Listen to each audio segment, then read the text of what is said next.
Hello, students. I hope you are doing well. The objective of this lecture is to cover up those areas of the SBR syllabus which do have a weightage, but they don't have as much amount of weightage which the student think is going to lead towards their failure. But unfortunately, since a lot of students they get worried about covering these areas, so that's why I have discussed. What I decided was that we should go ahead and we should have a session on this. So the topics that I am talking about includes what? Includes the conceptual framework. The second topic that I'll be talking about is the topic of ethics. And the third one that I'll be talking about is the current issues. So what we would do now is that we are going to cover them one by one, one by one. We'll discuss about them, that what is the implication of them into the financial statements and how you should prepare for them for the SBR syllabus. Now, the first and the foremost thing is the conceptual framework. Let me give you a brief idea about what a conceptual framework is. So I think that in order to have a better understanding of the conceptual framework, you need to understand, you need to recall the concept of a constitution. You need to understand, you need to recall the concept of a constitution. Usually what happens is in any country, whenever a law is formed, so there is always an underlying constitution which actually governs that law. So there is a constitution which defines that what are the principles, what are the basic things which every single law which will be developed in this country would cover up. Like for example, the constitution of your country might say that any law which would be formulated would keep in mind the human rights. The constitution might say that any law that would be developed in the country would avoid racism. The constitution might say that any law which would be developed in the country may avoid double taxation. So what happens is that the constitution of any country gives an underlying principle of how any law is actually going to be formed. So a lot of time what happens is that the governments, when they form a law, so those laws get challenged in the high courts and those laws get challenged in the Supreme Courts. What is the reason behind that? The reason behind the challenging of those laws is that those laws are not in line with the constitution of the country. So a similar type of concept exists in the financial reporting. And with respect to the IFRS, there was a need to have a constitution, to have a guiding principle, which is going to guide us that how any specific, the guiding principle, which is going to guide us that how any specific accounting standard, any specific interpretation is going to be developed. So basically the objective of this conceptual framework is it acts just like a constitution for the IFRS, just like the constitution acts for the law. So the conceptual framework, this conceptual framework acts as a basic constitution for the development of any IFRS. That means any IFRS which will be developed would keep in mind to the maximum possible extent the things which are covered up in the conceptual framework while describing the recognition criteria, while describing the derecognition criteria, while talking about the measurement, every single thing which is mentioned in the conceptual framework, the IFRS would be keeping that thing in mind. Now, there's one more thing which I need to explain to you people, that in practical life, if let's say in your country there is a contract act and there is a contradiction between the constitution of the country and the contract act. So what happens is that those provisions, those clauses of the contract act would be dismissed by the court saying that this is not in line with the constitution. But when it comes to IFRS, this is not the case because IFRS have been developed quite a long time back and the conceptual framework was developed later on. It was updated and the latest update was brought about in 2018. So a lot of IFRS actually have got a certain accounting treatments which may not be in line with the conceptual framework, but those accounting treatments prevail. So in case if there is a conflict between IFRS and the conceptual framework, so you need to keep this thing in mind. The accounting treatment of the IFRS will prevail. The accounting treatment of IFRS will prevail. That is something that you would have to keep in mind. Now, let's move a bit forward. Let's discuss further. So a lot of students, they get worried about that. What is it that we need to remember with respect to conceptual framework? How would we apply a conceptual framework to a given scenario? So let me explain to you something. Whenever you study any accounting standard, I repeat, whenever you study any accounting standard, there are few things which is mandatory to be covered by every accounting standard. Number one of them is about the recognition criteria. The second one of them is about the measurement. The third one of them is about the derecognition criteria. The fourth one of them is about the disclosure.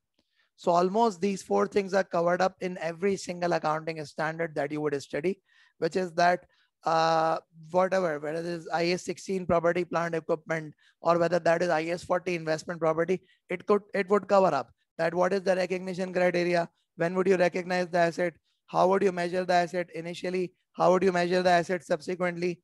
Then there is going to be a derecognition criteria, that how you would derecognize the asset. And then there is going to be a disclosure requirement also, that what type of disclosures are to be presented in the financial statement. Now, almost all of these things are also covered up in the conceptual framework, that the conceptual framework actually tells you that how exactly would you be recognizing any asset, any income, any expense, any liability. The conceptual framework tells you that how exactly would you be measuring the items initially, subsequently. The conceptual framework tells you derecognition. The conceptual framework tells you the disclosure requirements. All of these things are covered up. So now what you need to do is that you need to understand what conceptual framework says, and that's it. You don't have to actually worry a lot that I have not studied conceptual framework, I don't know what is going to be there in the conceptual framework. So let me tell you, there is literally nothing. All that you already know. It's just that it's there in the conceptual framework. Now, let's just talk about it. Let's just have a discussion of it. I've taken extracts from one of the approved content of the AECCA. And if you could just look at this conceptual framework,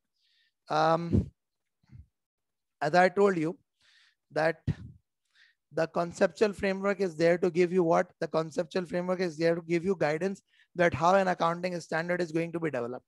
So let's just see that what is the purpose of the conceptual framework as defined in the conceptual framework itself. That's the first thing that you should know. So the conceptual framework says that the purpose of conceptual framework is to assist the board. Who is the board? IASB, the International Accounting Standard Boards, when developing new IFRS. Number one.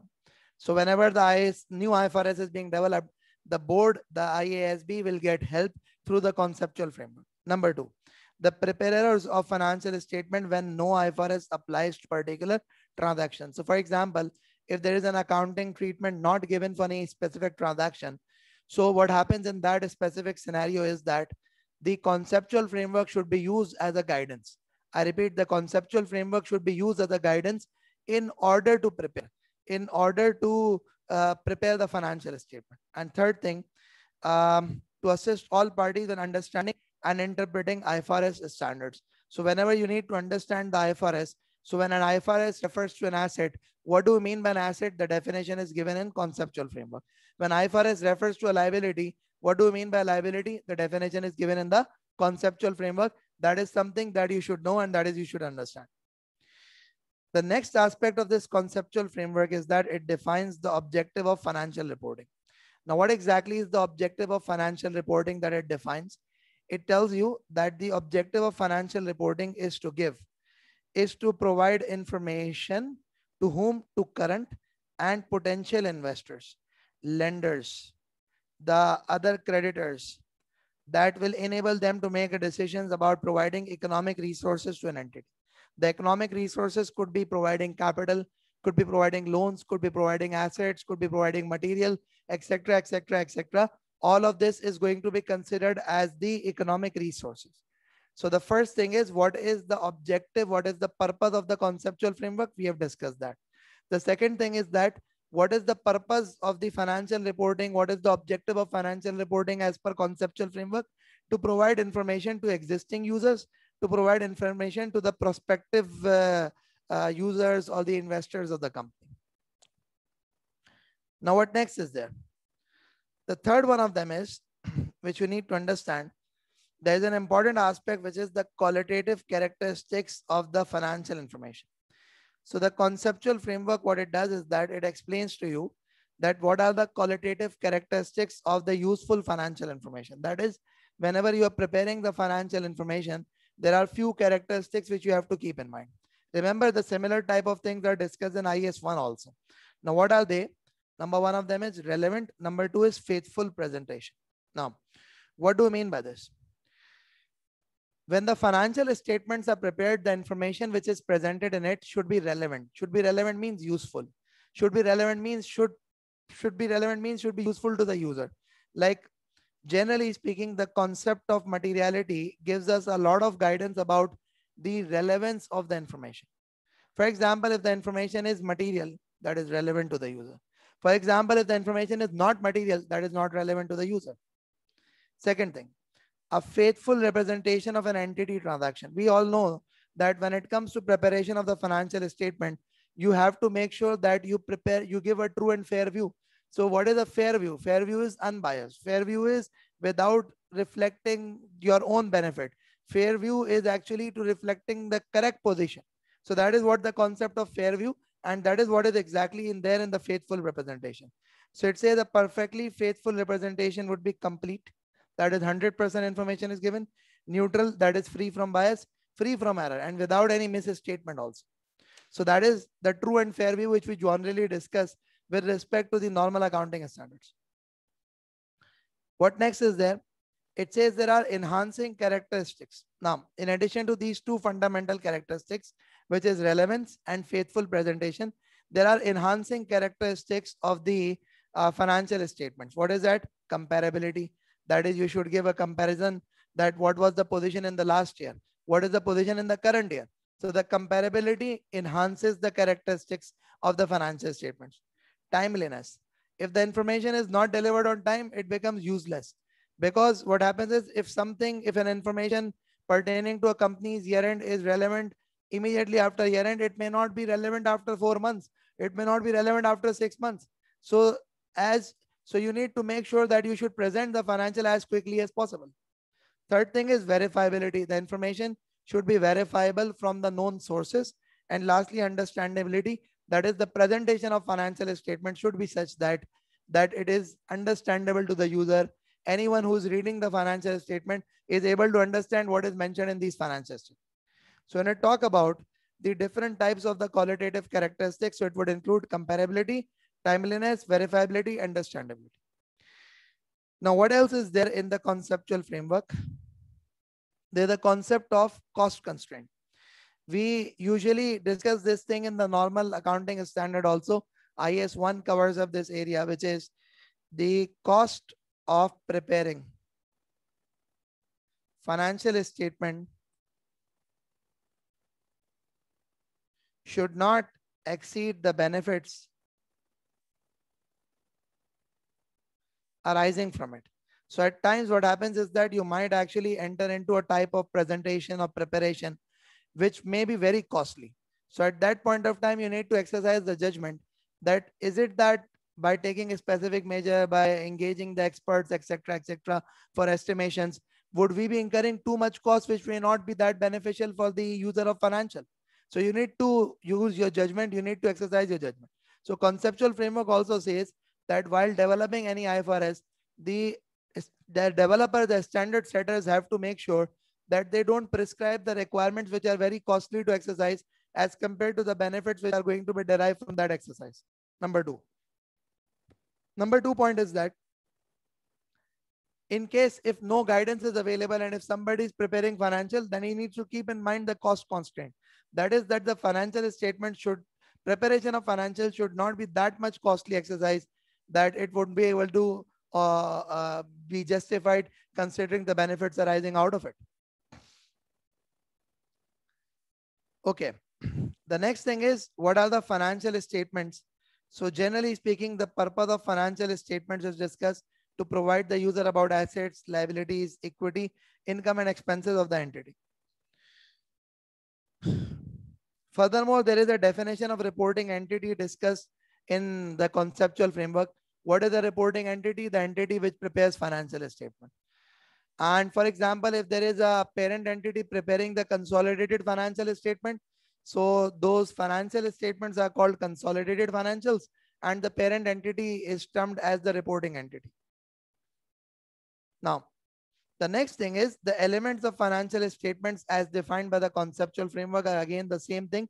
5 things which we discussed from the start when we study the accounting, which includes asset, liability, equity, income, and at the same time expenses. So you are being provided the definition. What is an asset? A resource, a present economic resource. A present economic resource, that is, it should be available to you right now, controlled by the entity as a result of past event. So we normally discuss the definition of an asset. Asset is a resource controlled by an entity. This is the normal definition as per IFRS. But when you study framework, it gives better definition. It's a present economic resource controlled by the entity as a result of past event. So it's more enhanced.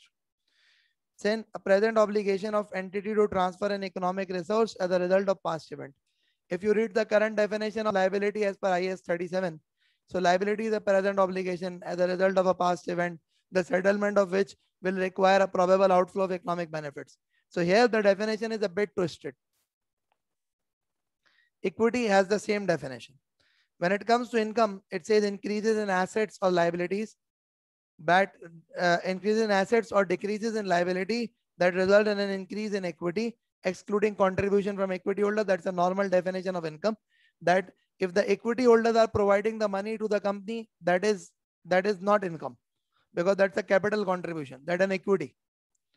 Similarly, expenses is decrease in assets or increase in liability other than the distribution to equity owners.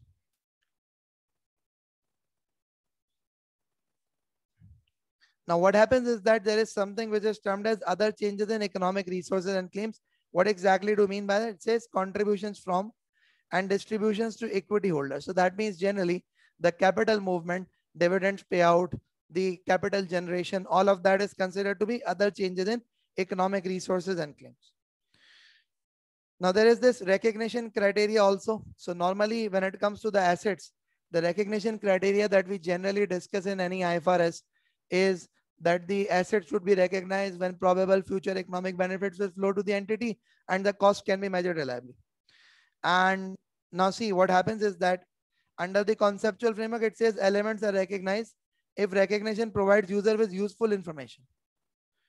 In other words, recognition must provide relevant information, faithful representation of assets or liability, and resulting income or expenses. Now what happens is that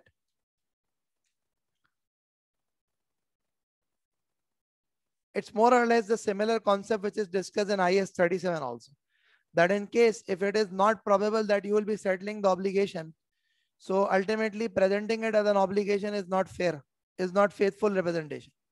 If an item is immaterial, there is no point in reflecting that. So more or less the concept discussed in accounting standard, those same concepts are discussed in conceptual framework also. The only difference is that the definitions, the method of expressing it is a bit different. Why? Because it covers a wider range of concepts which usually a single accounting standard does not cover.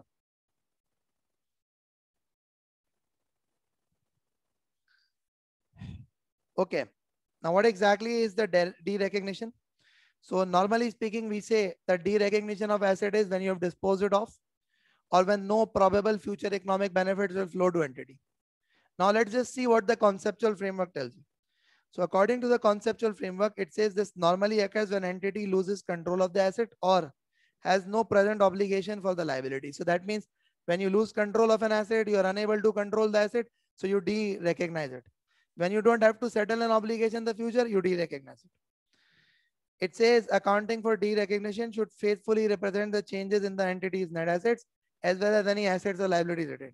This is achieved by derecognizing any transferred, expired, or consumed component, recognizing a gain or loss on above, recognizing a retained component. So for example, if you have got a portfolio of assets, let's say you've got 100,000 shares of a company, you dispose of 70,000 shares. That means you have retained 30,000. So you would recognize 30,000 as your asset. You would only derecognize 70,000. You would not derecognize 100,000. This is more or less the same thing which is covered by normal accounting standard. It's just that it's written in the conceptual framework. Okay, let's move a bit forward and discuss further. So the conceptual framework talks about two types of measurement, which is historical cost and current value. What is historical cost? Just like we do the depreciation historical cost. Normally the cost model of IS 16 property plant equipment, which is cost less accumulated depreciation, less accumulated impairment. And when it comes to current value, there could be different ways of estimating the current value, which could be the fair value, which could be the value in use, which could be the current cost. Current cost is what is the cost that is being incurred to generate this type of an asset in the present situation. So now let me guide you something. When we talk about the measurements also in the conceptual framework, the measurements are usually also uh, the general guidelines is what we see in the accounting standard. Like we see in IS 16 property plant equipment cost model revaluation model. We see in IS 40 investment property cost model fair value model. We see in IS 30 IFRS 9 the financial assets or liability fair value through PNL or at fair value through OCI, etc. So these type of measurement models are current value models. Now, which measurement method should we use? So it says when selecting a measurement basis, conceptual framework states that relevance is maximized if following are considered. Characteristics of asset and liability and the way in which asset or liability contribute to future cash flow. Again, let me tell you. If you have got a debt instrument, you have got a choice that you can measure debt instrument at amortized cost. You can measure it at fair value through PNL. You can measure it at fair value through UCI. What IFRS 9 tells you is that if you think that you have held this debt instrument for sale, then record it at fair value through PNL. If you have held this debt instrument for maturity, then amortized cost. If you have held this debt instrument with an undecided purpose that you might sell it, you might actually hold it, so then at fair value through OCI. So the concept is that IFRS has actually applied the conceptual frameworks principle, which is that what is most relevant presentation. So what is most relevant presentation? Most relevant presentation is that it has to be based on the characteristics of asset and liability and the purpose for which it is used, which is that it is there for obtaining a gain. So if it is there for obtaining a gain, then it has to be measured at fair value. So, but the underlying principle is there in the conceptual framework. Lastly, about the presentation and disclosure. So what happens is that, again, why do we need to disclose? Because ultimately that enhances the understanding of the users. So it says board believes that entity specific information is more useful than standardized descriptions. Number two, duplication makes financial information less understandable. What happens is that the duplication makes financial information less understandable. So let me tell you, let me guide you about this. What does it mean by entity specific description? Like for example, if you are actually talking about the IFRS 5 non-current asset held for sale and discontinued operation.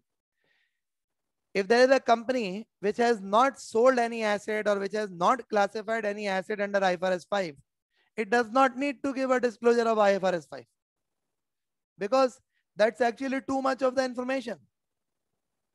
If you have got property, plant, equipment, you don't need to give you don't need to actually give the description again and again for every single type, every single class of property, plant, equipment. What is it? This is actually a guidance. I repeat, this is actually a guidance which is provided by the conceptual framework. Now, let's move a bit forward.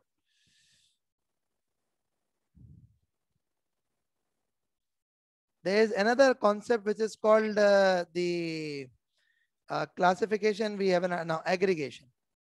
Like for example, the conceptual framework also talks about, say for example, in the financial statement, we present admin expenses. We don't say admin salaries. We don't say administrative rent. We don't say the administration depreciation. No, we don't say that. Why? Because we aggregate them. We aggregate them. We aggregate them. Is that okay? Now, let's move.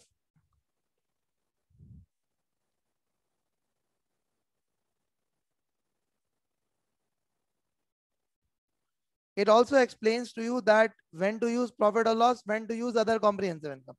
So when to use profit or loss, the profit or loss should actually be used to reflect something when it is more relevant to reflect. And the other comprehensive income, like you see, in normal circumstances, what happens is that in case if there is a gain on financial asset at fair value through OCI, we record such gain in the OCI. We don't record it in the P&L. Why? The reason being, it's not held for sale. So that's why presented in the OCI. The conceptual framework gives you a basic guidance. Why? Because conceptual framework says it's not relevant for you to present it there. So again, the conceptual framework gives you guidance about this also. Just like there are criticisms on anything, there are criticisms on the conceptual framework also. And what are those criticisms? One of them is it focuses upon the historical information. It does not reflect, it does not talk about the future information, because you see the user of the financial statement gets to see what has happened with the company. He does not get to see what is going to happen. Number one. Number two is that there are still many unrecognized asset or liability. I repeat, there are still many unrecognized asset or liability. What do we mean by this? We actually mean that you have not recognized some asset like internally generated brand, goodwill, etc., etc. So the framework does not give any guidance for them. Although they do meet a criteria of an asset, they are hidden assets. The conceptual framework does not deal with them.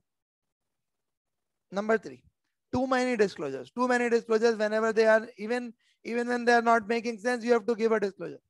That is cluttering the information. That is putting in too much information. The framework only focuses upon financial information. It does not focuses upon non-financial information. Again, framework allows for estimates, like the depreciation is an estimate.